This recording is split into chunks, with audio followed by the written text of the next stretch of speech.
Hello pilots and welcome back. It's Plasma 1945 and today I'm taking off in a MiG-29S on the growling sidewinder server. This MiG-29 will be flying in formation and working together with Nomad from Red Star, who will be flying in F-16.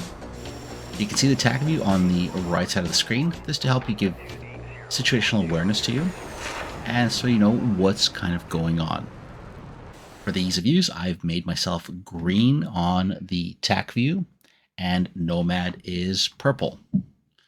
The entire flight is here except for a couple of ingresses in and out, just to save time so it's not a 45-minute video. Now here is Nomad. He's flying the F-16, and we're both flying with green camos. He's flying the Aggressor BDU, and I'm flying the Terramaz livery on my MiG-29S. Now, as Nomad is taxiing out at Sogenlug, I made a left-hand turn and I'm about to fly over him as we both try to line up and join up for the takeoff. Nomad is packing 2 fuel tanks and a total of 6 AIM-120 Charlies, whereas I'm flying with an ER, an ET, and 4 R-77s. For MiG pilots, what I just did is I locked Nomad with my EO. That's why TP is written on the left-hand side. Now I have his airspeed and his altitude in my HUD, which helps me form up on him. Also, because I've got him locked up with EO, he's not getting annoying warnings in his airplane from RWR. But of course, you can always call out to your wingman and say, pulling up on your left side. The important thing about rejoining and working together in this flight is because the MiG-29 has no proper data link. Even though it has an MFD on the right-hand side, that MFD is just replicating the information that's in the HUD. And the same functionality will be in the MiG-29A full fidelity. Although there is capability to have a ground controller send you directions directly to your HSI, that function will be available later on the MiG-29A as it's been announced. But what's available right now is Fox 3 Managed Solutions. If you guys are looking for a server to fly with your friends, a squad, or to host events, Fox 3 Managed Solutions has servers for all DCS pilots and for other games as well. So wingman up and get out there into the flight.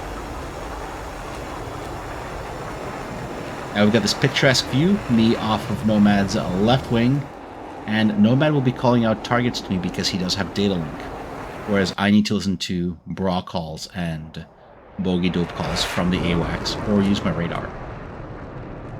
At this point we're detaching, I've gone high for altitude, and Nomad is targeting a hostile on his nose. You can see him on Tacview at the top of the Tacview there. And Nomad will be pitching in for a shot on this target. Meanwhile, the bad guy has fired a missile on me. Nomad is clean, and he's got a Fox 3 out on, I believe that's an F-18. As the missile heads to target, Nomad does a crank out to the right, just in case there's a missile on him. Important thing for any aircraft you might be flying: if you fire a guided missile, change your direction. Keep the target within gimbal range, but definitely change your direction. Alright, Nomad's missile is going terminal on the hostile. It's Mach 2.5, falling out of the sky. The enemy does fire an extra missile on me and tries to defend. As you can see near the bottom of the screen, I'm cranking to the right as well. But this guy's in a lot of trouble. He's flying an F-18 and the Canadian livery didn't help much. He gets schwacked by Nomad. Alright, a few seconds later, Nomad is back in. He's targeting the next aircraft. And yes, the MiG will fire some missiles here, so just stand by. But now Nomad is targeting another hostile. It's another F-18 on his nose. I'm pulling up behind about 15 kilometers in the back.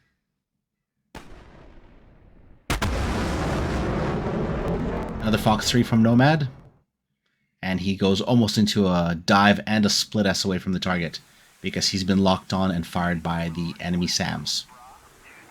This looks good. And another Hornet knocked out.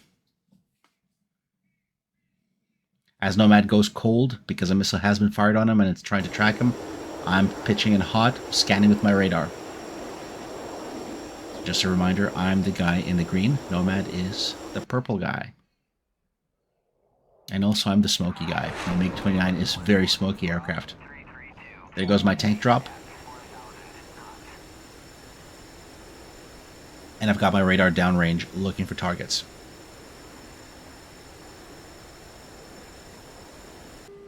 The only problem is the AWACS on our side is covered by the mountains. So as you can see, there's hostiles on Tacview coming in from my right side from the north, but I won't hear about them until right about now.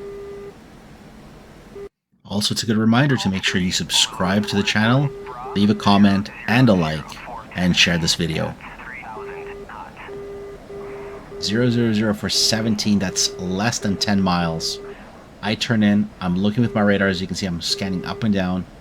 I'm not picking this guy up, it's an F-16, and he seems focused on Nomad. He ignores me, and I am very lucky for that.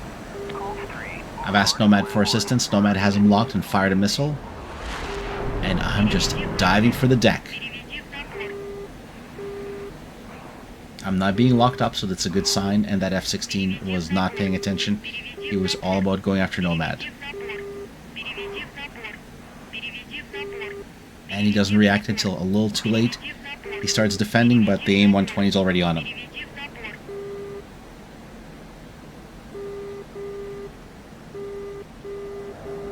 That's splash 3 for Nomad.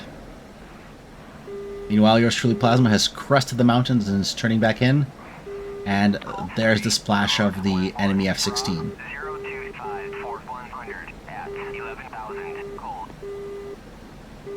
Nomad has additional targets on datalink as he passes right over me, and he calls out 3 additional hostiles coming in from the back.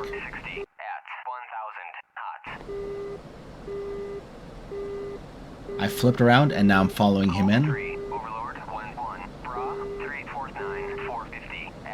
And if you look at Tacview, Nomad is targeting an F-14, Box 3, but there's 2 additional hostiles coming in from the right side.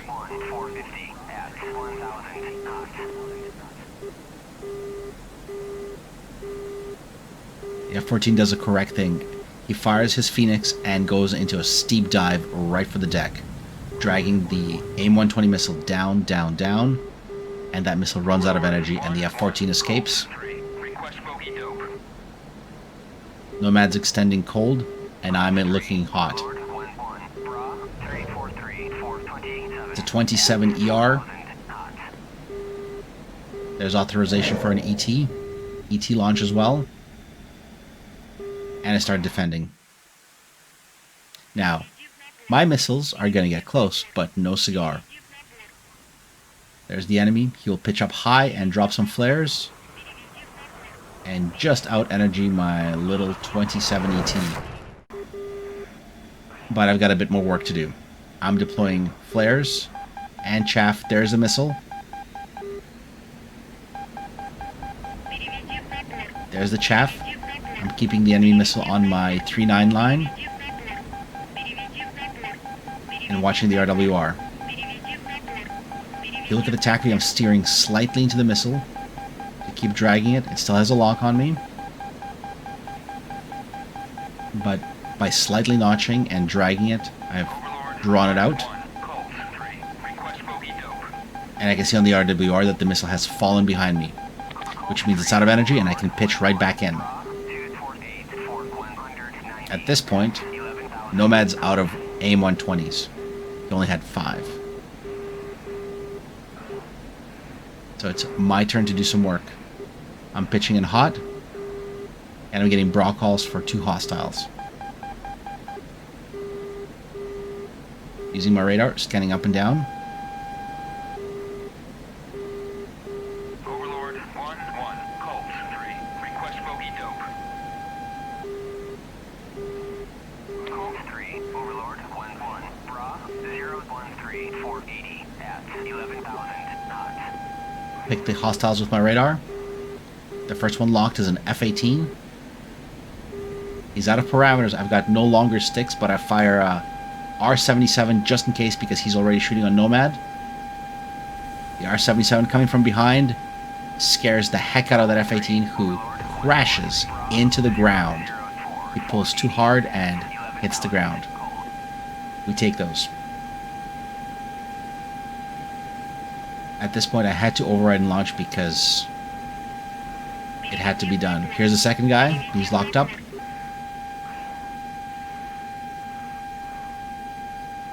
I'm looking for authorization. He's too close to Nomad, so I fire a Fox 3 in override. It may not reach him, but I fire a second one just in case. The enemy pilot makes a mistake by turning hard to the right. If he just kept flying straight, he would have been fine. But because he made a hard turn to the right, he allowed the missile to gain on him. But prior to that, that missile that's streaking towards him wouldn't have had the range to hit him. Let's watch this in cinematic view. There's the second missile. Meanwhile, the first one is getting close to the F-18. By turning into me, he helped the missile solve its energy problem. If he just kept flying straight, the missile would have never caught him. Alright, we'll call that Splash 3. And I'm down to one missile.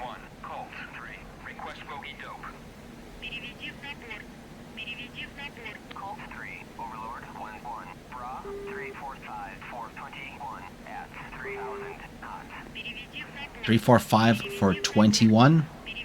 So now I'm turning to the right for heading of 341.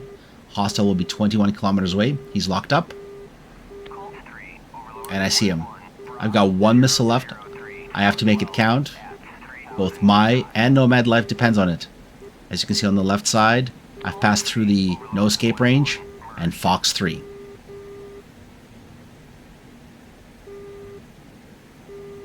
It was a risk, but there's a splash.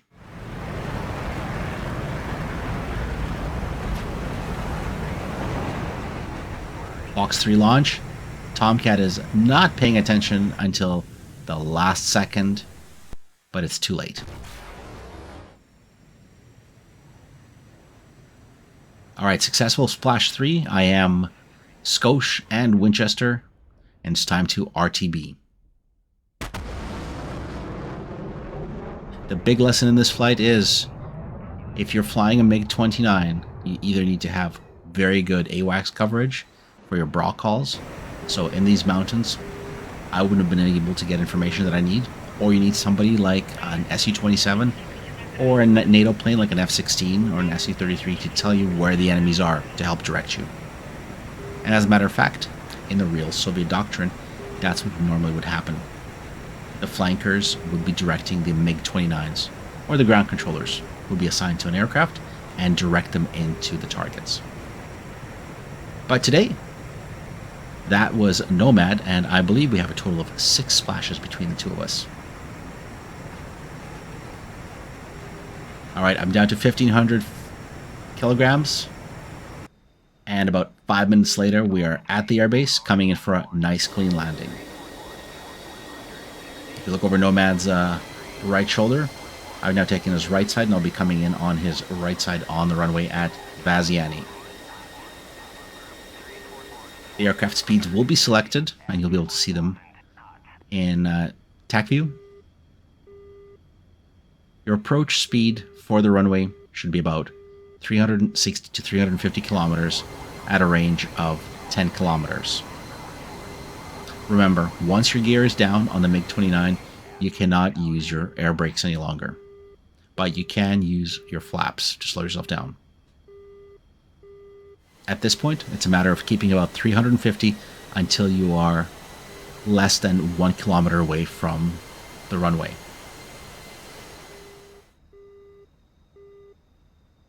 As you can see on the Tacview on the right side, you can see my approach speed here. This will be one of the cleanest landings in the MiG-29 that I've yet to do.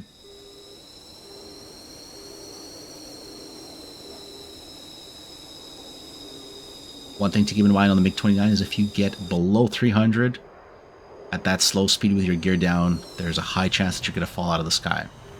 So keep the hand on the throttle, be gentle, but also try to stay above 350 to 320 until you're just at the entrance of the runway.